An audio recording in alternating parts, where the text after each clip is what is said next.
Assalamu alaikum. Welcome to another class of Load Bearing Design 1. Today the topic of our lecture is retaining walls. Moving on to our lecture retaining walls. You guys have already studied different types of walls in the previous lecture, in which I actually left the retaining walls saying that we will discuss retaining walls in much more detail in the next lecture. So here it is. You guys might have seen these kind of walls when going on the motorway. The situation was that this site is actually a hilly area and they had to provide a road in between these hills. So they cut the hills and constructed a road here. You might be thinking that the engineers have constructed these walls in order to segregate the road area from the hill, but actually they have provided these type of walls so that there is no more landsliding. No soil or stones fall from these hills anytime on the road. So basically these walls are the retaining walls, which are retaining the soil and earth of these hills to this side. By definition, a retaining wall is a structure designed and constructed to resist the lateral pressure of the soil. Lateral pressure is the pressure which acts in the horizontal direction of the soil. This pressure actually tries to consolidate the soil and it reduces its bearing strength. These retaining walls are not only built to resist the lateral pressure of the soil, but they can also be built to resist the lateral pressure of the liquid. For example, if we have a site on which the water table is high enough and we have to provide a retaining wall over there, then there will be two kind of horizontal pressures that would be acting on those retaining walls, or you can say just the walls, because we have not decided yet that if it would be a retaining wall or not. But if there is a horizontal pressure exerted by the earth on that wall, and then there is an horizontal pressure exerted by the water on that wall, then that wall is going to collapse, because that normal wall would not be able to take all of that horizontal pressure that has been exerted on it. In that case, we have to provide a retaining wall. So apart from the soil, the lateral pressure is caused by the pressure of the liquid, the earth filling, sand, or any other granular material that is filled behind the wall after it's constructed. In this case, we can take an example of a dam's wall, because we build the retaining wall first and then we store the water in behind those walls. Those dam walls have to resist the lateral pressure of the water, which is a liquid. Now, what type of material should we use for the construction of a retaining wall? This all depends upon the site conditions, that what is the soil bearing capacity of the soil, what is the height of the water table there, and what type of material that we have to retain behind those walls, and then the height of the wall that needs to be constructed there. If we have to build a retaining wall of say 2 to 3 feet high, the material would be different. As you can see in this picture, that there are 3 retaining walls that have been built here, approximately of 2 to 3 feet, here, here, and here. And if we have to build the same wall, but the height say is the double or triple of this height, from 6 to 9 feet, then the material would be different. And the construction method would be different as well, because we have to consider the strength of the material in order to build a retaining wall which would be able to resist the lateral pressure up till 6 to 9 feet. This material may include masonry of any kind, stone, brick, concrete, vinyl, steel, or timber. Now we have come to know that the primary function of the retaining wall is to hold the earth back. But there is a possibility that even if we are providing retaining walls, there are stability issues like overturning of the retaining wall or sliding of the retaining wall, or there can be a structural failure altogether. In all of this, the water table, earth fill, and any kind of surcharge is crucial when we are designing the type of retaining wall that needs to be designed. All of this will going to contribute in a problem where the pressure of the earth is too much and the retaining wall is going to tip over. So while designing a retaining wall, we should be keeping in mind all of these things. Now, certain areas have a topography that varies from slightly rolling to proper mountainous areas. So for big mountains, we really have to properly design a retaining wall that would be able to resist all the pressure that has been coming from the soil or rock of the mountain. But for slightly rolling areas where the topography varies from 1 feet to 2 feet to 3 feet, we actually provide levels or steps as shown in this picture. For the areas that have slightly rolling side, which we call contours, we can provide steps instead of leveling that site altogether. For example, if you see in this picture, if we consider that this land is at 0 feet 0 inches, and then as we move up, the land contoured up till 5 or 4 feet. So instead of leveling all that, we have provided smaller steps. This is going to actually increase the aesthetic appearance of that design as well as the functionality of that design.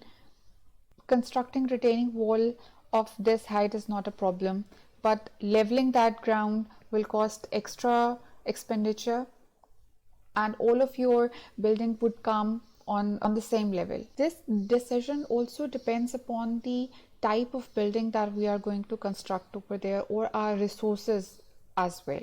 There are some buildings that need to be on same level, or there are some buildings in which the provision of different levels with the help of steps, etc., the building is more enhanced and it gives us more experience. This is going to contribute towards the aesthetic appearance of your building, as the building would not look box-like. In fact, different levels is going to make your building more attractive. Now let's talk about the different types of loads that are acting on a retaining wall. And we have to consider all of these loads while designing the retaining wall. First of all, the self-load of retaining wall. Wall is a component which is made up of a certain material, and that certain material has its own weight. So a retaining wall must be able to resist its own weight. Then comes the vertical pressure of the earth on the retaining wall. This is a picture showing a typical retaining wall. The vertical section of the retaining wall is called stem, and the horizontal section of the retaining wall is called toe and heel. The horizontal section that has been immersed into the earth fill, this side, is called heel of the retaining wall, heel slab, and the part of the slab which is facing towards the exterior in the opposite direction of the earth fill, it is called toe slab. So vertical earth pressure means that the earth is exerting its vertical pressure here on the heel slab and then from here onto the toe slab. Third one is lateral earth pressure, the pressure of the earth which has been exerted horizontally on the stem of the retaining wall. This lateral earth pressure can either be active or passive. Active earth pressure means that when the wall retaining the soil moves away from the backfill. So here is the earth fill, and if this stem is going to move towards the left, it is going to be termed as active earth pressure. And if this stem of the retaining wall moves inwards towards the earth fill, this would be called passive earth pressure. Then we have vertical and horizontal live load. This live load will depend upon the use of the space. Then comes the water pressure that exerts load on the retaining wall. This can be horizontal water pressure, just like the lateral earth pressure. So if instead of earth fill there is a water that this retaining wall has been retaining, then it is going to exert the pressure on the retaining wall in horizontal direction. And then it can also exert an uplift of the retaining wall altogether. This uplift is also termed as buoyancy. Buoyancy is a phenomena in which an upward force is exerted by a fluid that opposes the weight of the object which has been immersed into it. So if this is a regular retaining wall and has water table just below this toe and heel slab, this water table can exert pressure in the upward direction and it can uplift the retaining wall. After studying the type of loads that a retaining wall has to resist, we will study about the conditions that are mandatory for the stability of retaining walls. To ensure the stability of a retaining wall, we have to follow these conditions or requirements. Number one, the wall should be structurally capable of resisting the pressure applied to it. That the structure of the wall should be strong enough that it takes all kind of pressure, either the self-load pressure or the active or passive load of the earth or the uplift by the water table. Then the wall should be so properly proportioned that it will not get overturned by the lateral pressure, that the active or passive pressure of the earth, fill, or the horizontal pressure of the water does not overturn the retaining wall. So the proportion of the wall, that what is going to be the thickness of the wall and what is going to be the height of the wall, should be in proportion with the amount of lateral pressure that is being exerted on that wall. The wall should be safe from consideration of sliding, that is, the wall should not be pushed out by lateral pressure. The weight of the wall together with the force resulting from earth pressure acting on it should not stress its foundation to a value greater than safe bearing capacity of the soil. The toe and heel slab of the retaining wall, that part is also the foundation of the retaining wall. So the weight of the wall itself and all the earth pressure, either lateral or vertical, which is acting on it, should not be ultimately stressing its foundation, because the foundations are exerting all that pressure onto the soil, and if the load bearing capacity of the soil is less than the total load that has been exerted by the foundation, then the retaining wall is going to collapse. So we have to make sure that the stress that has been put on the foundation, that value is not greater than the safe bearing capacity of the soil. Then we have to make sure that the retaining wall should not accumulate any amount of water behind it. So we have to provide a backing material which is waterproof, and then we should provide some weep holes so that if any amount of water has been accumulated due to any condition, that should be properly drained. So this is a retaining wall shown in the picture, and these small holes are actually the weep holes which allow the excess water to drain from the back of the retaining wall to this exterior.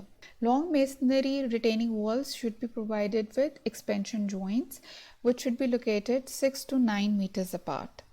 Provision of expansion joints in retaining walls is very much necessary so that the load is divided on each part of the retaining wall, and any expansion due to the hot or cold weather is taken into account with the help of the expansion joints. Now let's see what happens if the stability of the retaining wall is not taken into account. The figure here shows that we should take into account the general stability of the retaining wall. By general stability, we mean that we should keep a check on the slope failure or overall stability and the base stability. Then comes overstressing of wall. This overstressing on any part of the retaining wall is caused by either due to bending or the shear forces which are already present in this wall. This bending and shear forces are present in the material of which the retaining wall is made of. The next one is bearing check. By bearing check, we mean if the soil beneath the toe and heel slab of the retaining wall has low bearing capacity, then it may cause the retaining wall to overturn in the forward direction as shown in this picture. The sliding of the retaining wall is due to the fact that we have non-cohesive soil on which the retaining wall has been built.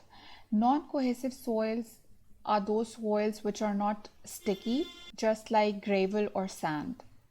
That means that if this failure was due to the passive failure of soil, the sliding will be in the forward direction. And if it is because of the active failure of the soil, the wall is going to move in the backward direction. So to prevent sliding, we have to provide a key over here beneath the foundation so that the sliding does not take place and the retaining wall is stable enough. The last one is the overturning of the retaining wall, which is the most dangerous one.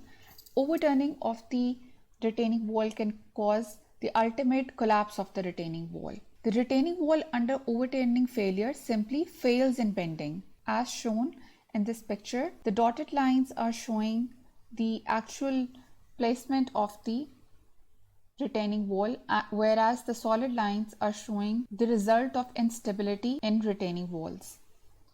There are so many types of retaining wall, but we are going to divide the retaining walls into the following 5 basic types, which is gravity retaining wall, cantilevered retaining wall, counterfort retaining wall, sheet piling retaining wall, and anchored retaining wall. Let's start first with the gravity retaining wall. Gravity retaining walls are the walls which use their own weight to resist the lateral earth pressures. The main forces acting on the gravity retaining walls are the vertical forces from the weight of the wall and the lateral earth pressure which is acting on the back face. But these gravity retaining walls are appropriate only for a small height. We cannot build them if the height of a retaining wall is going to exceed 10 feet.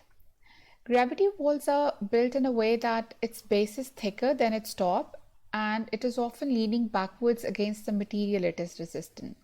This inclination is called battering, and battering makes the structure strong. So here in the picture, as you can see that the base of the gravity wall is thicker and it is leaning towards the material it is resisting, and the material it is resisting is the earth fill here, so it's leaning in the backward direction. Although gravity walls are very much effective in restraining the earth, but building of these walls is somehow awkward.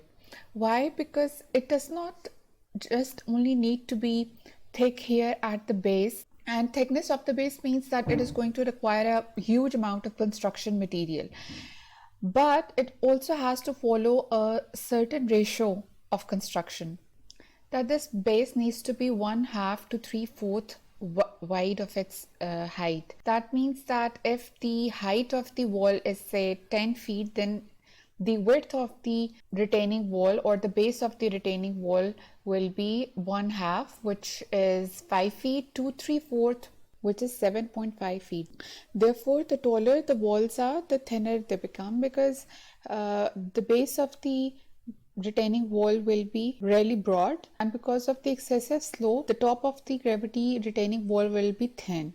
Therefore, this type of structure is not effective for holding taller slopes, and we have limited the height suitable for gravity retaining wall to be 10 feet. Next is cantilevered retaining wall. If you wish to build a retaining wall that needs to be more than 10 feet, then cantilevered retaining walls is the best option. This type of wall uses very much less material when we compare it to the traditional gravity retaining wall. It has usually this thin stem here and a base slab. Base is divided into 2 parts, the heel and the toe, as we have already discussed it earlier, that the heel is the part of the base under this backfill and toe is the other part of the base. It is usually made up of reinforced concrete.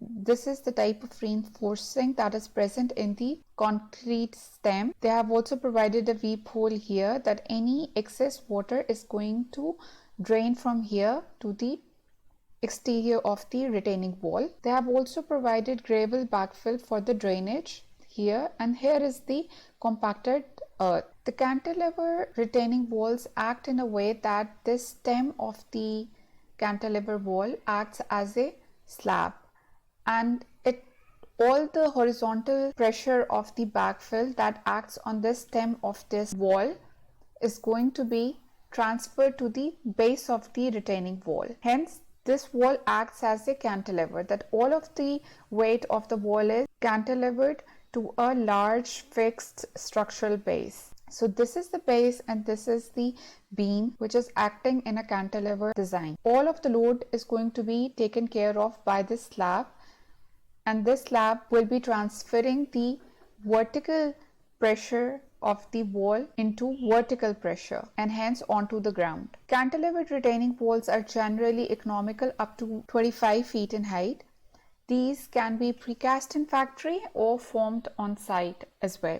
Cantilever retaining wall utilize the weight of the backfill soil to provide most of the resistance to sliding and overturning. Counterfort retaining walls. Counterfort retaining walls are very much similar in design when compared to the cantilever walls, except that they have a very thin vertical concrete web. This is the web we are talking about.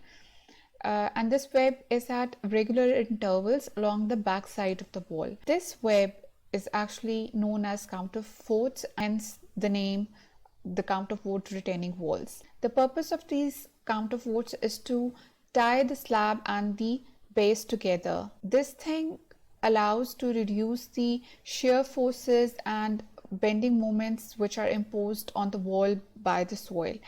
Another effect is that by adding the counterforts, we are actually adding to the weight of the wall in the form of added concrete. Just like cantilevered retaining walls, counterfort retaining walls can also be precasted in factory or they can be formed on site. Counterfort retaining walls are more economical than cantilever walls if we need to go above the height of 25 feet. So this is a 3D view of a counterfort wall. This is the stem wall and this is the slab, and we provide counterforts or that web-like structure on the heel of the slab, hence joining the stem and heel slab together with the help of this counterfort. Sheet pile retaining walls.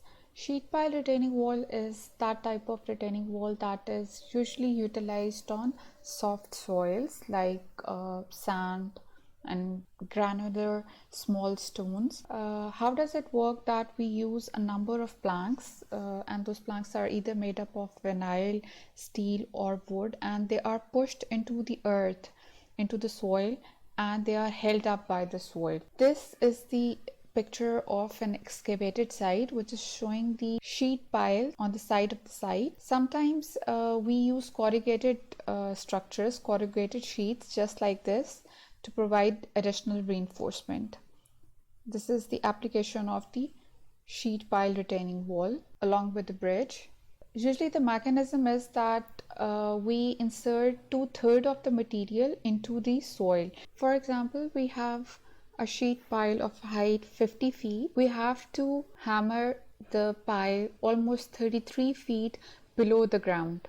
In case we have to provide taller sheet pile retaining walls, we will be using a tie back anchor, which actually brings us to the anchored retaining walls. Anchored retaining walls are very much similar in design when compared to the piling retaining walls in a way that they utilize the cables for added strength.